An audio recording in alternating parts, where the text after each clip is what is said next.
Hey everyone, how's it going? To a level here as, yeah, a bit of a different type of video for everyone. So, the PlayStation Store is having quite a big spring sale, and eShop, for Nintendo always has something, right? And there's a lot of great games you can buy. A lot of them I do already have in some form or another, but there were a lot of ones that are like, $1 or $2 that look kind of interesting and might be fun. So, yeah, mostly got those.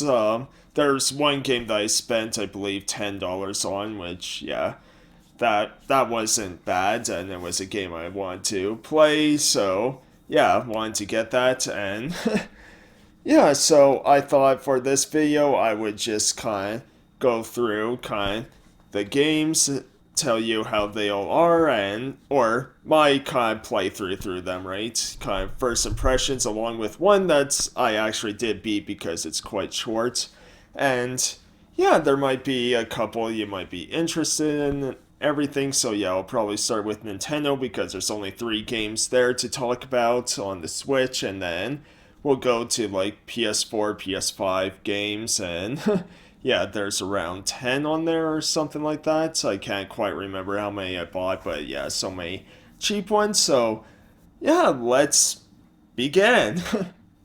So going in alphabetical order, starting with the Switch. First up, we have Degrees of Separation. This game is pretty cool. You can play it single player or co-op, as I imagine it's probably a lot better playing with like a buddy or loved one, maybe your kids, whatever it may be, as yeah, I'm sure playing with someone would be a blast. You have 2 characters, Ember and Rhyme, who live in separate worlds but are tied together, with Ember being more of an autumn-summer type setting and Rhyme being kind of winter. Together, you solve puzzles and switch back and forth if you're playing single player to navigate through, or for multiplayer, each of you is playing one of the 2 characters here. It's such a neat concept with solving puzzles of kind of this hot and cold theme, and I really love the look of this game. It has that Vanillaware type art style to it, and yeah, this game is just very gorgeous. It cost me around $4 or $5, as I think it's definitely worth checking out. Quite the hidden gem this one is.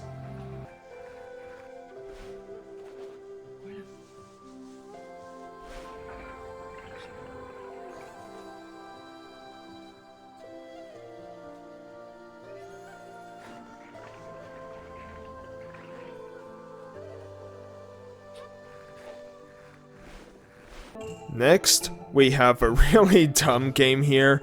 Parkour Jump Adventure, Simulator, Stunt, Tycoon, Escape Kid, Superhero World Games.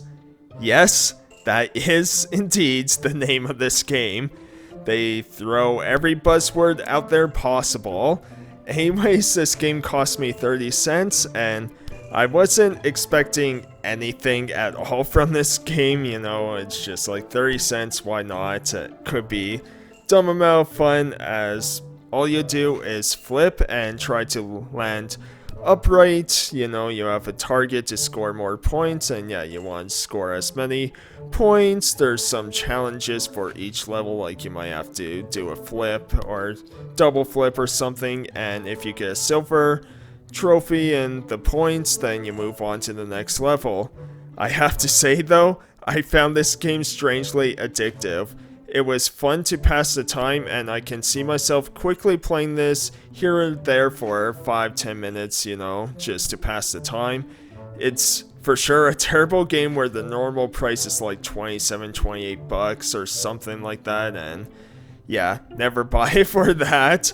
It's also why I didn't expect anything from this game, since when games are on sale like this from 27 to, 30 cents, having this quote-unquote sale for it, it's usually a marketing tactic, as guarantee you will see this game over and over again for 30 cents.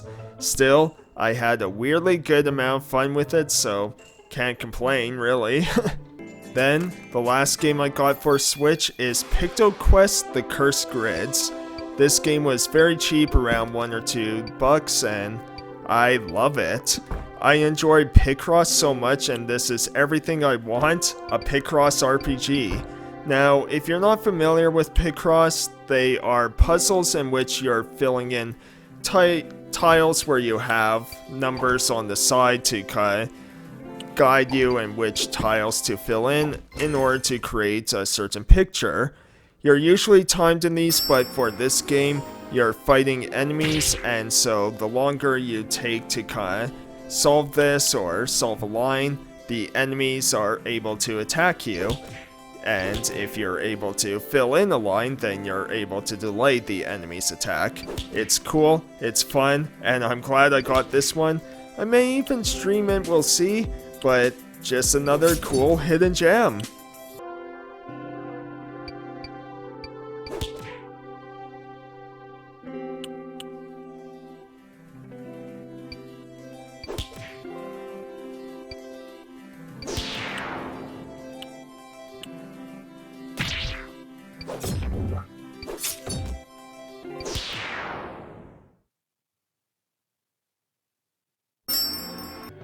So, on to PS4, PS5. Now, as all these games you can play on PS4, I'm pretty sure not one is actually a PS5 game, but anyways, we start off with a game called Agent A, A Puzzle in Disguise. Now, I love point-and-click adventure games, so I already love this one. It's another game I may end up streaming, as I think that could be lots of fun. You are trying to catch a dangerous spy, Ruby LaRouge, as she has eliminated your chief. You will be pointing and clicking your way through rooms, finding objects, and using them to solve puzzles throughout. This game cost me just over $2, as I think it's well worth the purchase. I love this game already, and it's yet another hidden gem if you haven't played this before.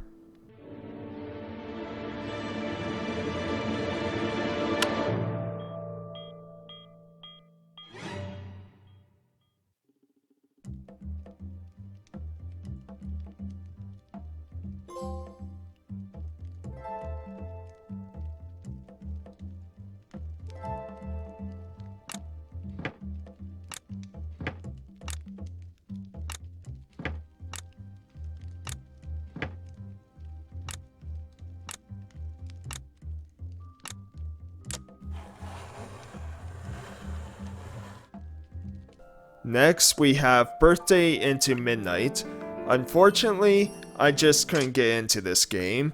You have to fling this square marshmallow type character to the goal, and it just doesn't feel great to me. Now, to be fair, I've never been big on a lot of the physics type games out there, and so I did find this a bit frustrating. Though, if you want an easy platinum trophy, you just need to complete the first 50 levels and you should get it. And it was very cheap too, so no real complaints. I kinda expected there'd be a couple duds here and there, right?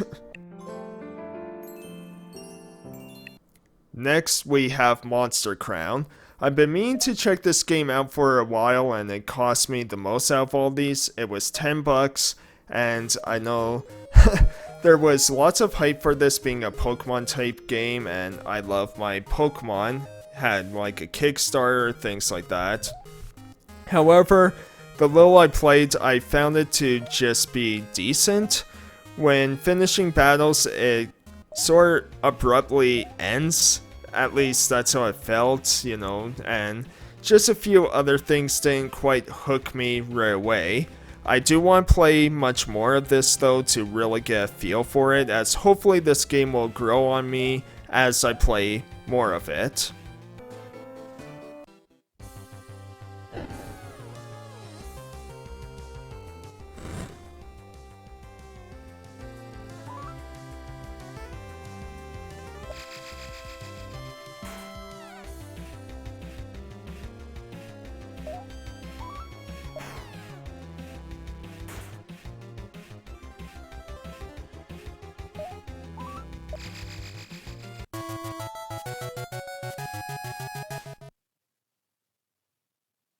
Next, we have a horror-themed game here called My Big Sister.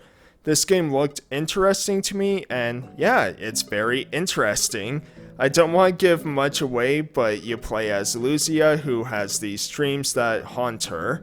Now, there's a surprisingly good amount of humor and heart in just the little bit I played in this, so I think this could end up being quite fun.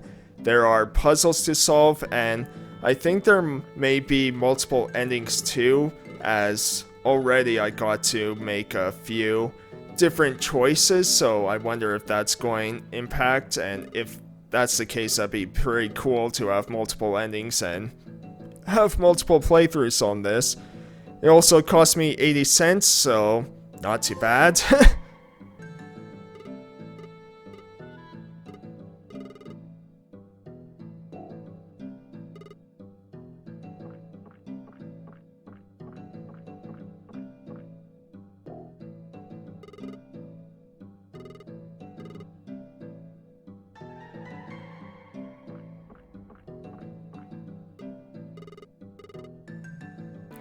Now we have a Zelda-type game, Oceanhorn, Monster of Uncharted Seas. I did hear of this game before, as I believe it was originally a mobile title. It was $5, so why not? And yeah, I'm enjoying my time with this game. Cool mechanics, and I was shocked to see the composers in this game. You have Nobuo Uematsu, which I probably butchered, so I'm sorry. But, you know, kind of the legendary Final Fantasy composer, along with, of course, many other games they did. And I forget, like, there's 3 of them on this, and I forget kind of the other 2, but I know one of them is, like, the composer for a lot of the Romancing Saga games, too, so that's really cool, and I think I may have found another hidden gem here. I'm having a lot of fun with this one.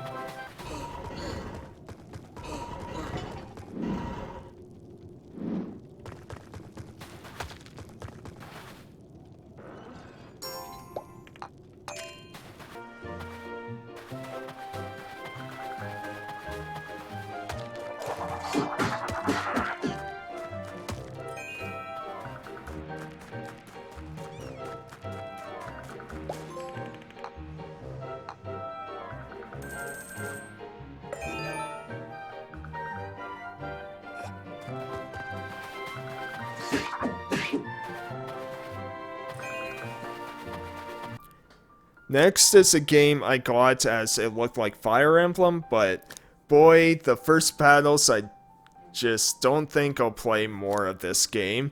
It's called Rise Eterna. I do like the look of this, as I wasn't expecting Fire Emblem levels of depth with romance options or, you know, the permadeath things, stuff like that, but man, the first battle I entered, it doesn't even seem like there's a rock, paper, scissors element to it, which is kind of my, you know, favorite part of a tactical strategy RPG, right? It was just, you know, you have, like, whatever level or equipment you have, you'll just attack better. There's no, like, type, advantage, disadvantage, anything like that, at least not in the first battle, so I don't know, maybe I'll give it another shot, but I don't think I'll play it for quite a while yet. Now we have one that looked interesting to me, Weakwood Throne. It's another game that I didn't have a great first impression on. The hit detection for game materials felt very awkward, and the combat didn't feel that great either.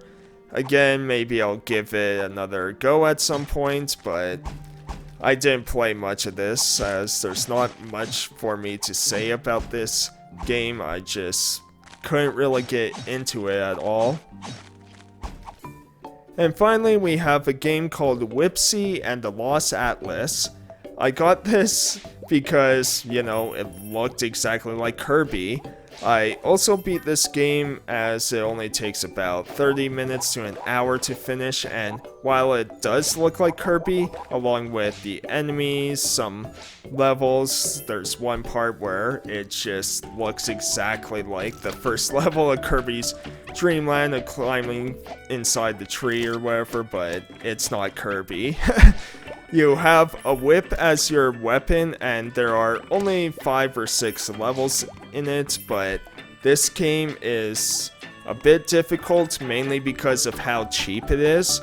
There are some dumb jumps to make, like in the final level, just trying to whip my way across gaps and trying to get onto this one platform, and it sucked, and there's enemies placed at the edge of a platform that you have to jump on, so yeah, it gets frustrating. Still though, I spent $1.50 on this, something like that, so I found the game decent enough to finish.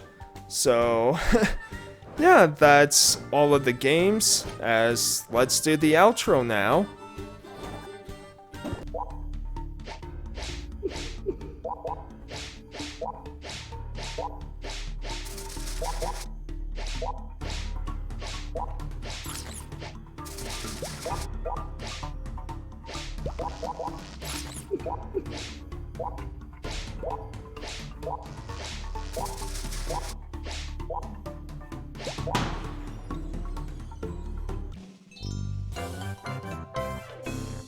So I hope you enjoyed that, and hopefully you found something that was quite interesting, like the Nintendo ones on the Switch. I thought I did pretty well on those, including like the parkour one, because even though, yeah, that's a pretty lame game, it's kind of addictive, and for, what, 30 cents, like, why not? And I believe that's how much it costs with tax and everything, so yeah, it's just like, yeah, and I love the PictoQuest because I love Picross, so that one, as basic as it is, I really like that one. And Degrees of Separation is a very interesting one, and one that I can see being a really good kind of multiplayer game for a lot of people. And, then, yeah, PS4, PS5, whatever, a few duds here and there, but, some really cool games like Agent A I'm looking forward to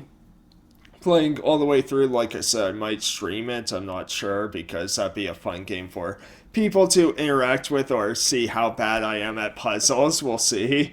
And, yeah, Oceanhorn was pretty decent, looking forward to playing more of that. I love anything Zelda type related, and really surprised with the music and composers of that one too, right? And Monster Crown I want to play a bit more. My first impressions were kind of like, okay, some of this feels a little rushed or not quite super polished, right? But, I do love my Pokemon games, so looking forward to more of that. And my big sister was kind of interesting setup, like dark game, but yeah, I'm interested in that kind of story. And yeah, so not too bad, and even the ones that weren't that great or anything, again, they cost me like $1 or $2, so doesn't hurt that much, right? So yeah, I hope you all enjoyed, and yeah, I'll see you next time